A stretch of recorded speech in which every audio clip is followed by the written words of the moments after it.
Honestly, I feel like I made the right decision, which is a totally new sensation for me. I mean, I'm eating grapes as a snack.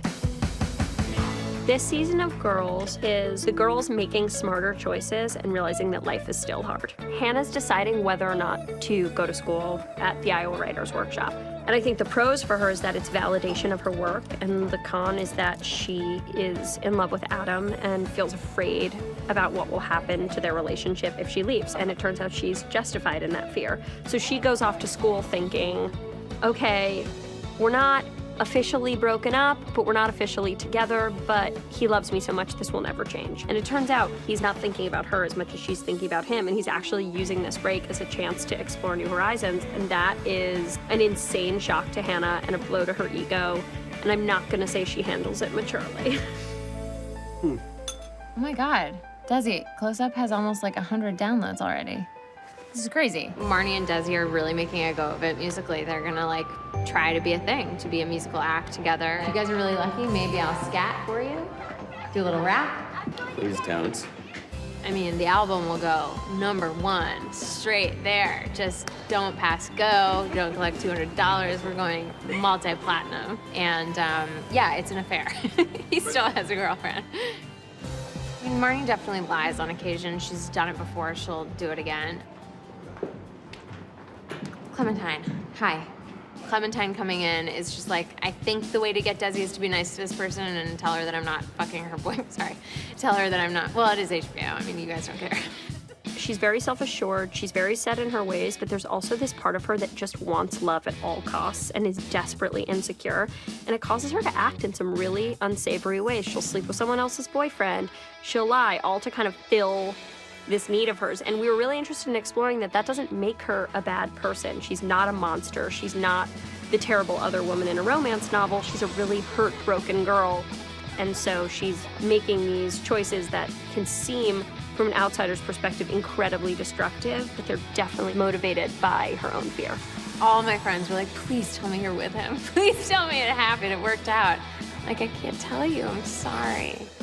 And finally, if all goes well, your responsibilities might include allocating trend jewelry. I don't want to boast, but I'm a little bit of an expert when it comes to trend jewelry, and maybe like trends in general.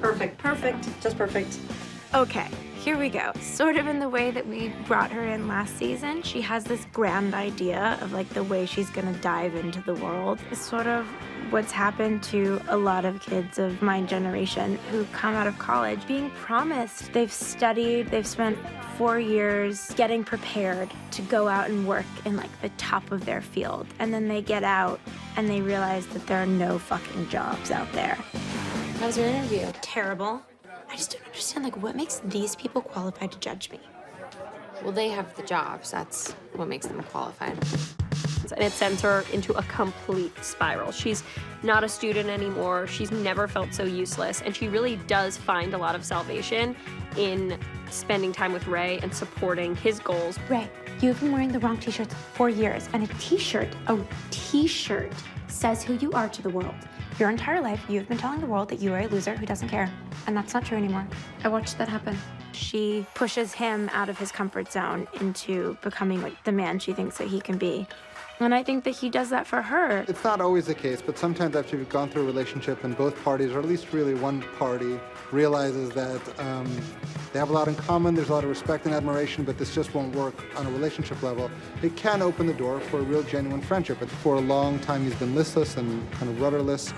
And through his relationship with Shoshanna, more than anyone else, that sort of energy and that uncertainty has been sort of funneled into a specific place. It turns out like he has this interest in engaging with his community that he never knew about. That's something we really begin to explore in season 4, is this sort of political arena as a conduit for Ray's anger and his sort of frustration and his existential disorientation. You call this politics? This is a circus! Okay, thank you. Can you sit down now, please? Shame on you people! He's not wrong. I can't believe you called her first. I didn't call her first. She just got here first. If I were her, I'd definitely be the person I'd want someone to call first. Actually, I called Marnie before either of you. Oh, well, that's You're a nice. twat. You know what? If you see her, tell her services are no longer needed.